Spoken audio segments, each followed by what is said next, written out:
Alright guys, welcome back to another episode of the Weekly Gaming Fix. Now, I'm not gonna number these anymore because I'm gonna forget the numbers of what episode I'm on.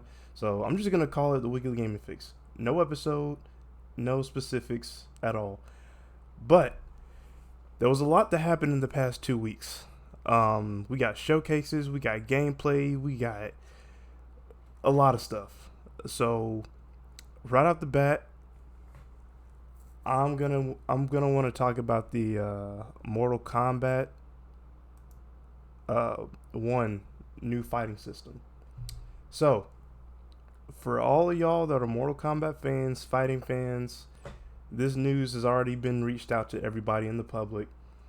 We got a new fighting system. So and the game looks fuego, by the way. The gameplay looks immaculate. The fighting, the graphics, the characters, Johnny Cage, Scorpion, Sub-Zero, Katana, all of them look good.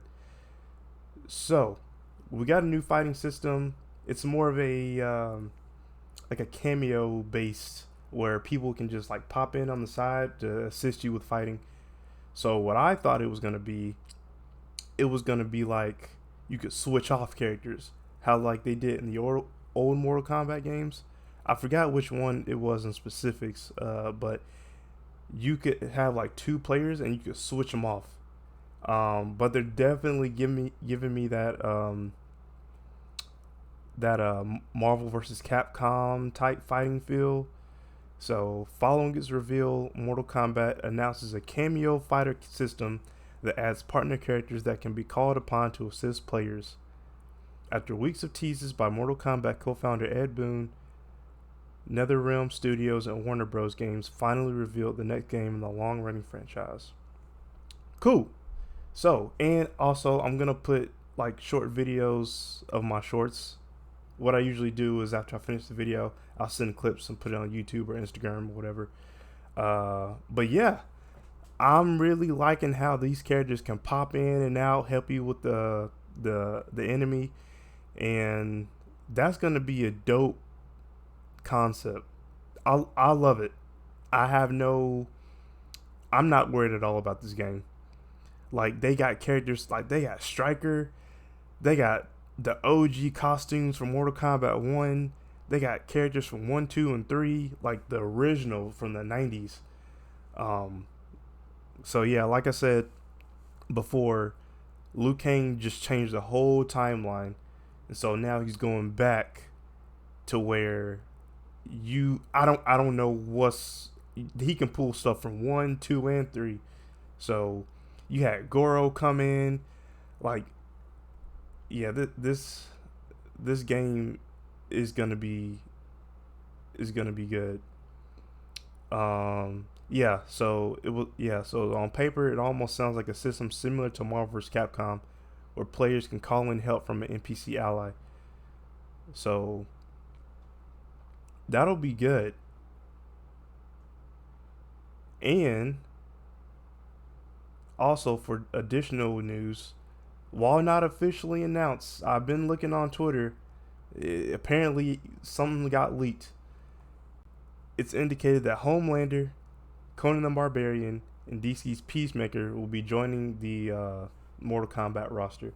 So, I have no qualms with that. I need them in the game. So, yeah, I'm ready. I'm ready for this. And then you can do like air combos and stuff. Like the fighting mechanics, they improved.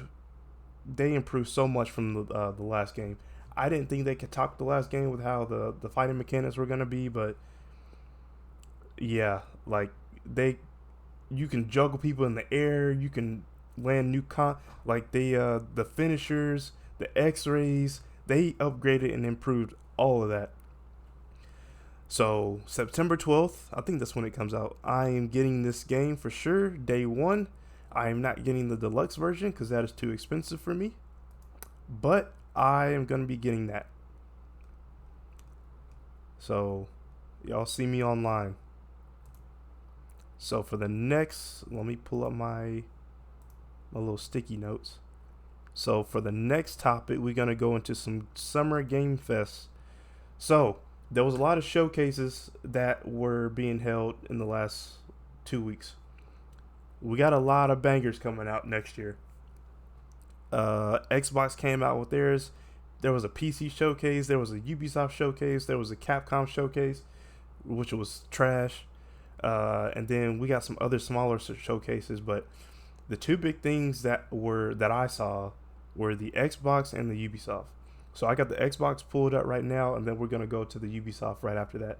So what we got at Xbox was a lot of different games. So we got Starfield, we got Forza Motorsport, and we got Senua's Saga Hellblade 2.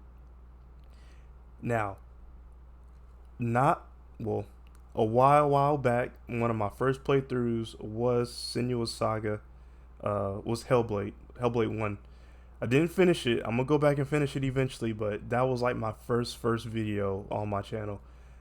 Game, from what I played, excellent. So I'm ready for Hellblade 2. Starfield to me is really the only game that's going for Xbox. PlayStation got it on lock right now, but Starfield is looking promising. I'm liking it right now. What else we got?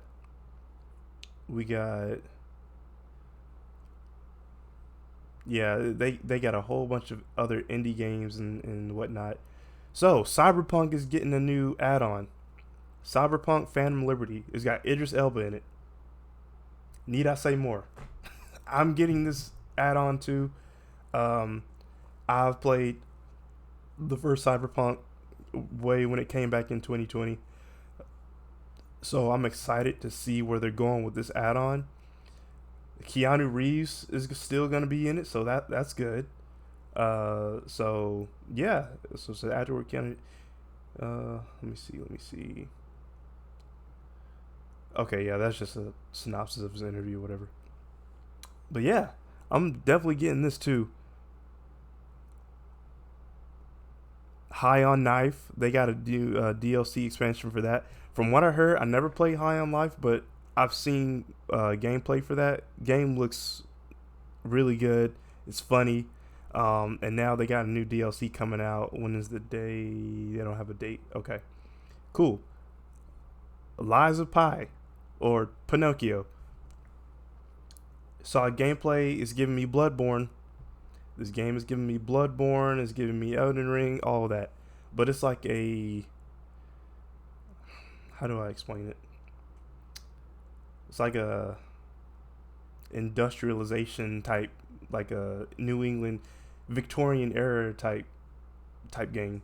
But no, it plays like a Bloodborne. But I already know they got different mechanisms in gameplay to make it stand out and not look like Bloodborne. So his powers are dope. What else is on here? Yep, like I said, with Senua's Hellblade.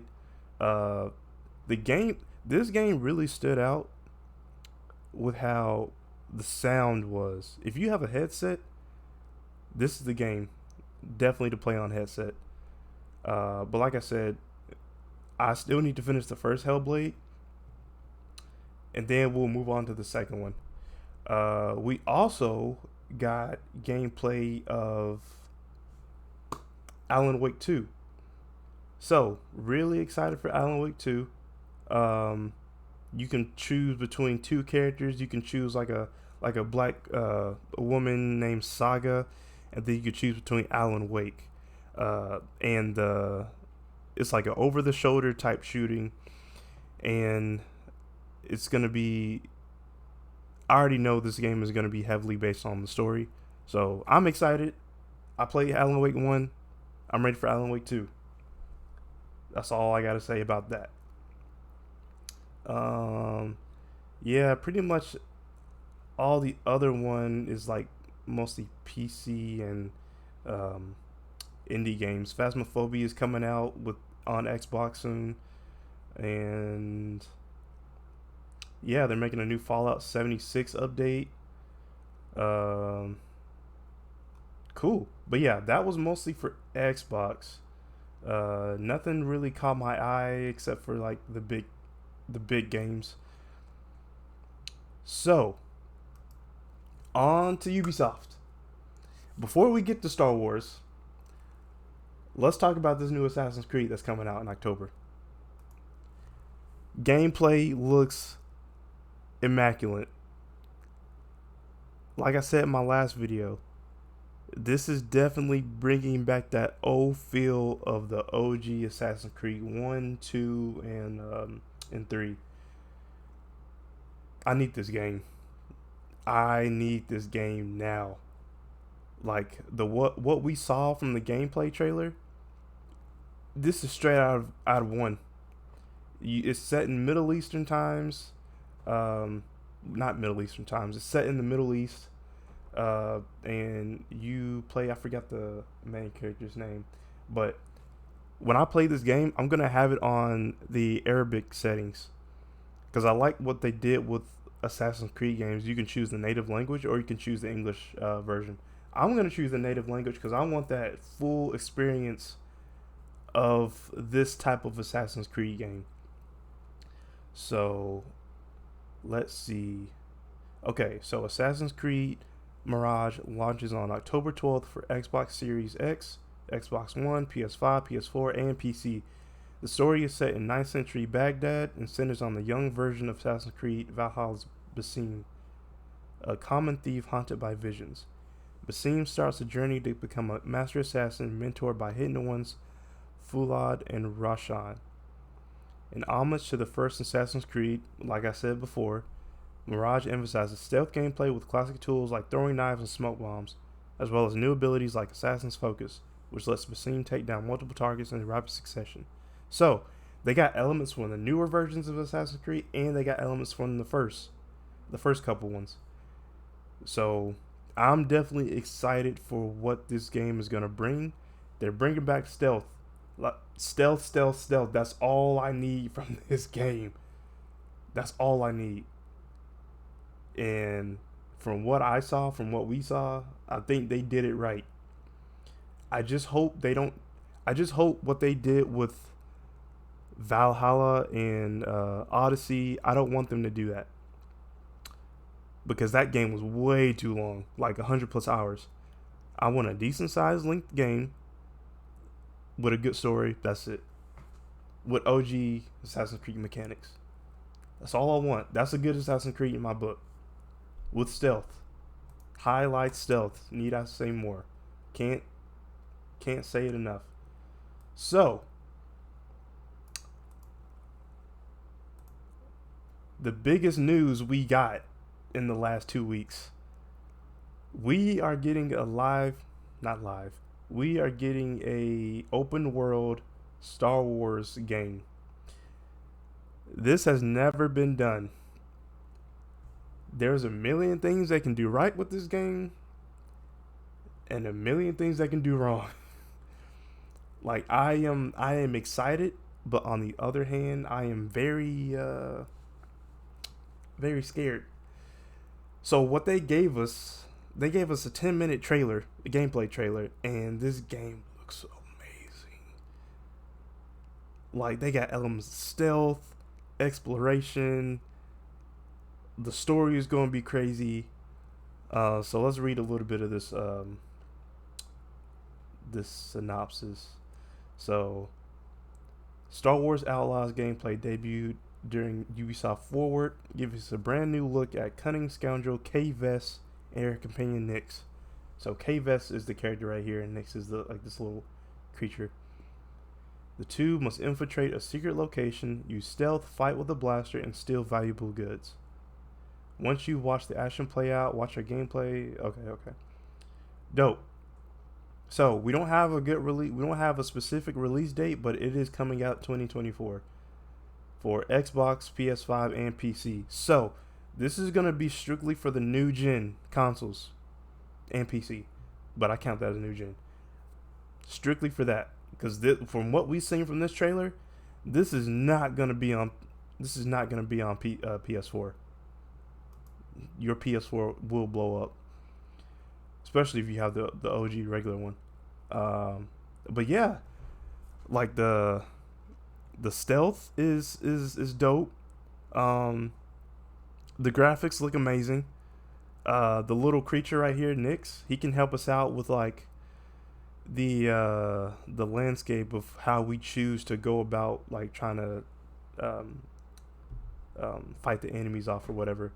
But yeah, this is an open world game where you can fly off and go to different planets and do what you want to do. I'm sure the story is gonna be crazy, but and it's by Ubisoft.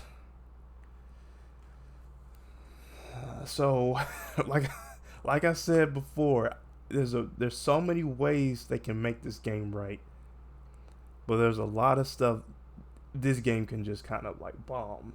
So I'm nervous, but then again, Star Wars universe is so big you can do anything with it.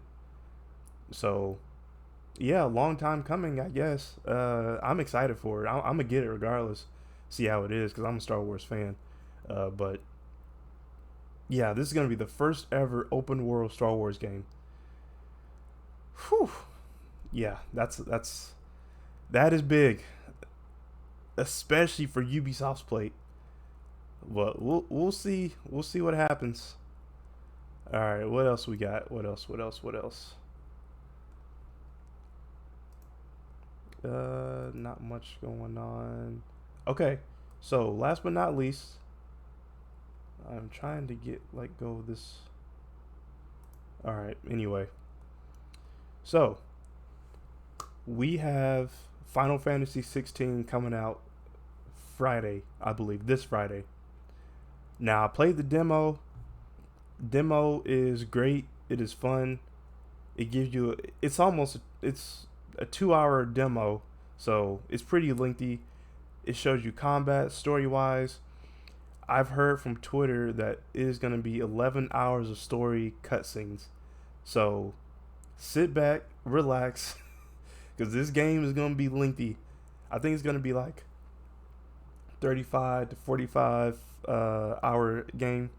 Now, in comparison to other Final Fantasy games, this is not long at all. But this is all I need. So I'm definitely gonna be putting this on the channel. I'm not gonna be making a series into this. I'm just gonna be streaming it. So Final Fantasy Fridays is coming up.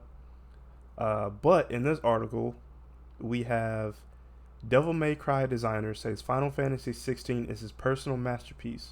So while I was playing this demo and the fight with the fighting mechanics and all, this is giving me that Devil May Cry feel like 100%. Just upgraded graphics.